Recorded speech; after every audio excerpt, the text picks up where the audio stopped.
from October 21 ng alas 10 ng gabi hanggang alas 7 po ng gabi ng October 22. Alright.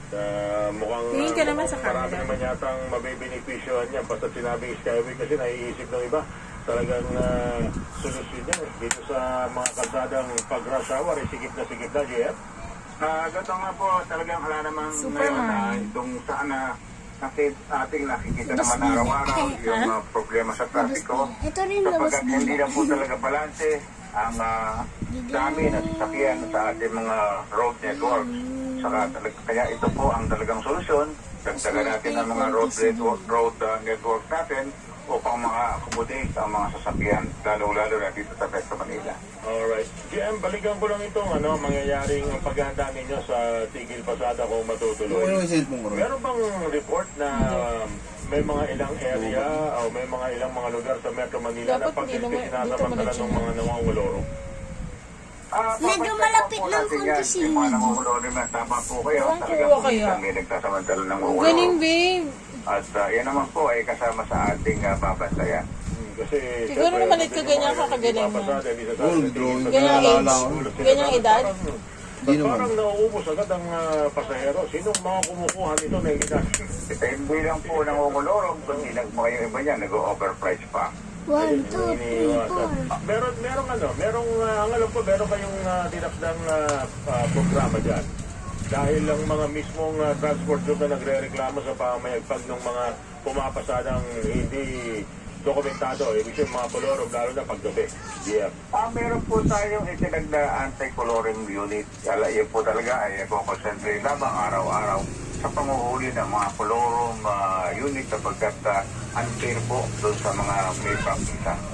Alright. Yeah, tinutong ko na itong ilang mga tanong. Siguro 3, 4 lang itong aking babasahin sa maraming mga message na nandito ngayon. Una muna, okay, siguro ito para sa Metro Manila Council. Kasi tanong niya dito kung kailan daw tataasan sa suspension ng lisensya yung lalabag sa EDSA Bus Carousel. Yung mga inuhuli ng grupo nila Colonel Bong Libriha, na pinapakita karamihan pa. Itaas yan sa pag nahuli ka, suspendin ang 6 na buwan na lisensya. Meron po, depende ang magiging penalty sa first offense, second offense, and third offense. Kahit hulihin mo, dumadaan pa rin siya. Kaya pinakitang video yung grupo ni Colonel Bong Libriha, 30,000 pesos po ba? Hindi ko ito ma-exact naman ito, pero aabot po tayo siguro sa mga third offense. Mabigat yung third offense dahil multa na. Multa na pa. Kasi po, mga 6 na buwan ang license. At pag ikaw talagang, ewan ko lang, baka pag ikaw nasa nabigyan ng lisensya, pwede mangyari yun, GM. Ganda nga po, kung talagang hindi lang po mabilis na pagdaloy, kundi kailangan po maging secure din ang ating mga mananakay at ang ating mga pumapasok. Pwede ba mas mabigat ang kaso nun sa first offense, GM? Anyway, GM, meron bang ano nga ba rin? Playing field, sapagkat alam na natin, merong mga motorista kapatado at kuminsan, meron wala po at maging level ng playing field. Alright. May M na dun, may M pa dyan. Yung Motorcycle Riding Academy.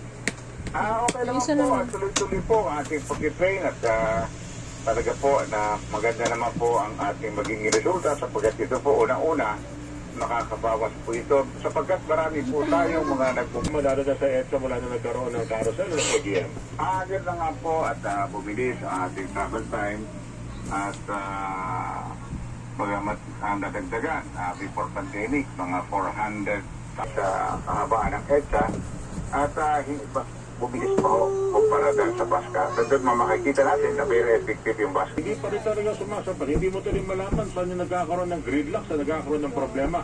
Bukod na lamang kung mayroong mga magrarally, magpo-protesto sa DA, talagang ma-apekto niya dahil ng lansangan. Pero kung wala naman mga protesta, dapat maluwag GM. Unang-una po, tuloy-tuloy naman ang silang ilalagay doon ang tuntungan ng mga dumaraan at sa dulo, maniningil lang kung magkano pwede mong iabot. At hindi naman, meron mga kariton na kung anong gagawin pang kao balsa para maitawid ka doon sa mababa na hindi na binaba. Ibig sabihin, nagiging maliskarte. Yan na nga po at kung karaniwan po natin nakikita at ito yan sa binabantayan natin para hindi na dyan paparahan agad pupunta natin at babantayan natin. Hindi na sila makakaliskap pero napaparahan pa yung waterways at araw. Ang pinakabagong vitamin D3 may kasamang extra virgin coconut oil at moringa oil. Hindi makatutulong para palakasin ang immune system para naman may iwasan ng mga karamdaman tulad ng heart problem, COVID symptoms at mapababa ang sobrang kolesterol sa ating katawan. Mag-Premium D3 araw-araw bumibili po sa Southstar Drug, DGP and other leading drugstores nationwide. At mabibili na rin po sa kanilang store sa Yes to Health Unit 7. Crownland Building, 851, Nesa Corner, Mother Ignacio Street, Quezon City. O tumawag sa 0969-671-1262. Your NCAA game drive, 8:50 p.m. Di mo May alam? kinalaman sinino sa lahat ng ito. Sa pangarap ng buhay nila ngayon ni Tatay. Unbreak My Heart, 9:35 p.m. Report po muli tayo mga kapuso.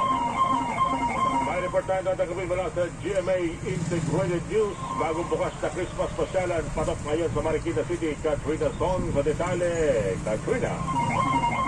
Yes, Orly, siyempre, payday weekend ngayon at sa mga naghahanap ng West Pasalan, bakit hindi bukan dito sa Christmas saya sa Riverbank Center dito nga sa Marisbury naman sa preso dahil ang mga paninda dito nagsisimula sa 60 pesos pataas. Bago naman umuwi, pwede rin umupo at magmuni-muni sa parke. Bukas naman itong Christmas saya sa Riverbank Center mula 4 p.m. hanggang 12 midnight araw-araw. Ako si Katrina Sol and GMA Integrated News sa buulan para sa Super Radio DZWB. Dapat totoo. Thank you, Katrina Son ng GMA Integrated News. Samantala, banat ang dating Pangulong Duterte sa mga pumapatingo sa Confidential at Intelligence Fund ng Office of the Vice President. Figure of speech lang daw. Hindi dapat seryosohin sa madaling salita. Ayon kay Senador Ronald Bato de la Rosa. Di ba rapido? Di ba? Yes, Orly. Nandahan na nagpas. Figure of speech. Ano kayo figure niyan? Parang ikaw, 36, 24, 36. 37 naman yung huli. May tanong kung meron namang taong pinatayan natin. Ang kanyang inilahad na pinayuhan niya si Vice President Sara na sabihin na sa mga mambabatas na panlaban sa communist insurgency ang kanyang Tingin ka naman. Sabihan na rin.